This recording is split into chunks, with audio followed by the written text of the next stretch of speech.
Balthazar Picsou est l'homme le plus riche du monde. Il voue une adoration sans limite à ses milliards, qu'il considère comme ses enfants. Il faut dire qu'il s'est donné beaucoup de mal pour les gagner, et surtout pour les garder.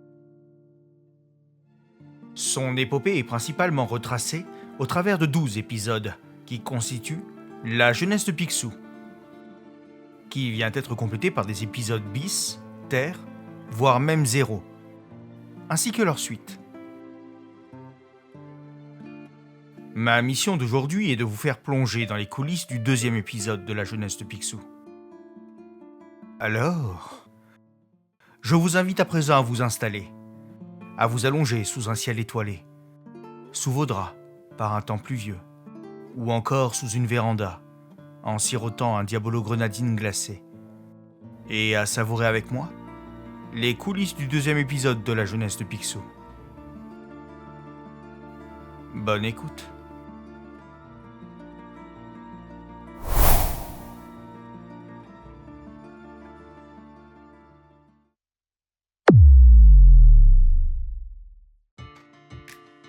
Si vous êtes ici, c'est que vous avez déjà probablement lu l'épisode numéro 2. Ou au moins regardé la superbe vidéo qui le résume sur cette chaîne. Si ce n'est pas le cas, voici un petit récap. Balthazar a quitté l'Écosse et arrive à Louisville, dans le Kentucky. Il y retrouve son oncle John Picsou, qui l'entraîne, lui, ainsi que Grégoire Trouve-Tout, un inventeur un peu barré, dans une quête valant son pesant d'or. 100 000 $ en lingots d'or, se trouvant au sein du Brennan White, un bateau coulé depuis 30 ans, où John Picsou avait été le seul survivant. Mais Oscar Porcin, l'un de ses plus grands ennemis, escorté d'un groupe de rockers masqués, les Rapetous, viennent se joindre à la fête. Après une victoire momentanée, Balthazar parvint à les défaire en usant d'une ruse pénétrante, incluant un bateau à vapeur, un tronc et une collision entre les deux. À la suite de cette folle aventure, John renonce à sa vie de capitaine et cède son navire à son neveu pour se consacrer à une carrière d'écrivain. Mais les Rapetous reviennent dans la partie quelques temps plus tard, pour encore une fois être mis en échec, et toujours de manière explosive. Ayant tout perdu, Balthazar laisse tout derrière lui, saute dans un train et fait route vers l'ouest. Oh yeah.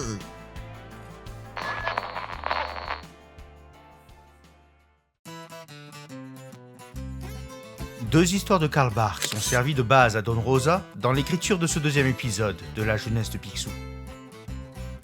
La première s'intitule La grande course à vapeur et la seconde, La course fantastique sur la rivière. Dans la première, on découvrait Picsou et Vincent Porcin s'affronter à l'époque contemporaine dans une course de bateaux à vapeur, commencée en 1878 par leurs oncles respectifs, Pottle McDuck et Oscar Porcin. Dans la seconde, on retrouvait Picsou à bord du Dilly Dollar en compagnie de Grégoire Trouve-Tout, le grand-père de Géo Trouve-Tout. Superbe inventeur de son état. Ils y affrontaient le grand-père ainsi que les pères des Rapetous actuels, qui étaient traités comme des ennemis de longue date. L'objet de leur affrontement ? Le transport d'une cargaison d'or à la Nouvelle-Orléans. Afin de coller au maximum aux œuvres du maître, Don Rosa a effectué un petit tour de passe-passe. Un petit tour de magie chronologique qui assurait une cohérence entre les œuvres du maître et l'épisode qu'il était en train d'écrire. Dans l'ordre, cela nous donne en 1, la grande course à vapeur de Barks. En 2, la première partie de l'épisode numéro 2 de la jeunesse de Picsou, écrite par Don Rosa. Dans cette première partie, Don Rosa y raconte comment Picsou a rencontré son oncle John, comment ils ont trouvé le Dilly Dollar ainsi que le mécanicien Grégoire Trouve-Tout, et la première rencontre avec Gracier et ses fils. Il y compte également l'origine des masques iconiques et celle du nom adopté par ces derniers. La seconde partie se déroule 2 ans après. Don Rosa reprend la chronologie de l'histoire de Barks et la place juste après cette course qui a eu lieu entre Picsou et Gracier, assurant ainsi un placement temporel cohérent dans le canon et expliquant l'origine de la cargaison de Balthazar dans l'épisode 2. L'histoire se conclut quand Picsou part travailler sur le train Wabash Cannonball, suite à une information fournie brièvement dans une autre histoire de Barks. Pour l'anecdote, ce train n'a jamais existé ailleurs que dans une chanson populaire du tout début du XXe siècle, que vous pouvez facilement retrouver en ligne. Un contexte bordélique. Pour le meilleur. Le chapitre 2 est, avec les chapitres 8 et 11, l'un des plus longs épisodes de la jeunesse de Picsou. Les autres ne comportant qu'une quinzaine de pages. Ce qui en soi est plutôt court, au vu des éléments que Don Rosa devait concentrer dans chaque récit. Egmont était contre le fait que Don Rosa ne fasse de chaque chapitre de longues aventures.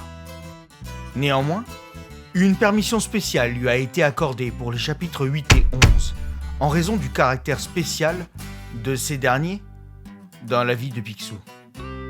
Pour rappel, le chapitre 8 traite de la période de Picsou au Klondike, et le chapitre 11 raconte le moment où Balthazar devient l'homme le plus riche du monde. Et il faut savoir que la raison pour laquelle le chapitre 2 est devenu si long est sans doute due, de l'avis du maître, à un enchevêtrement de circonstances. Une personne de chez Egmont avait décidé d'éditer les 2 premiers chapitres sous forme de numéro spécial de 48 pages, qui fut traité par plusieurs filières d'Egmont comme un supplément sans grande importance, assez anecdotique. Ce qui fait que ces dernières avaient démarré la jeunesse de Picsou par le chapitre 3. Cela a conduit au fait que dans certains pays où les BD Disney étaient édités par Egmont, que la jeunesse de Picsou soit constituée non pas de 12, mais de 10 épisodes. Pourquoi Louisville ? Eh bien, parce que c'est là que Don Rosa est né, a habité et habite encore aujourd'hui. Mais de plus, il faut savoir qu'en 1880, Louisville était l'un des principaux ports du bassin du Mississippi. Louisville est le site des chutes de l'Ohio, qui crée un obstacle au trafic fluvial, seule particularité de ce genre dans tout le bassin fluvial.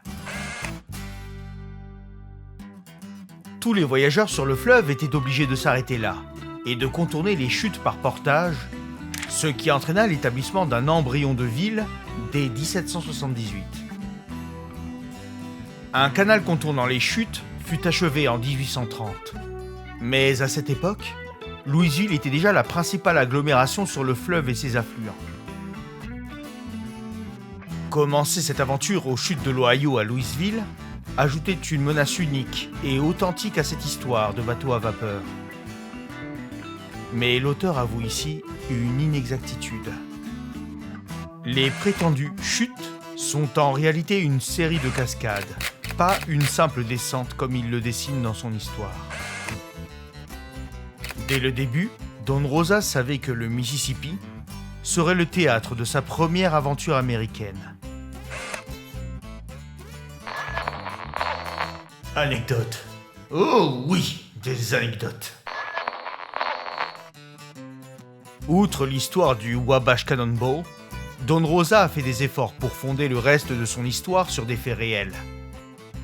L'hôtel où Balthazar retrouve son oncle, le Galt House de Louisville, était l'un des grands hôtels américains du 19e siècle. Parmi ses clients, on compte Charles Dickens, Mark Twain, P.T. Barnum, Abraham Lincoln et 4 autres présidents. C'est dans ces murs que les généraux Grant et Sherman ont planifié le raid sur Atlanta durant la guerre de sécession. Autre anecdote. La ville du sourcil du singe, ou Monkey's Eyebrow en anglais, dans le Kentucky, existe pour de bon. Mais Don Rosa l'a déplacée de quelques kilomètres, car il avait besoin qu'elle soit sur le Mississippi plutôt qu'à son emplacement réel, qui est de l'autre côté de la boucle proche de l'Ohio. Votre petit détail amusant. Alors que Balthazar a pris l'habitude de payer son neveu Donald 30 cents de l'heure, son propre oncle ne lui donnait pas une somme pareille. Et pour cause. 30 cents était une fortune en 1880, l'équivalent des honoraires d'un avocat. Et un dernier pour la route. Toutes les références humoristiques faites par John au caractère boueux du Mississippi sont empruntées aux écrits d'un client du Galt House, un illustre inconnu du nom de Twain. Mark Twain.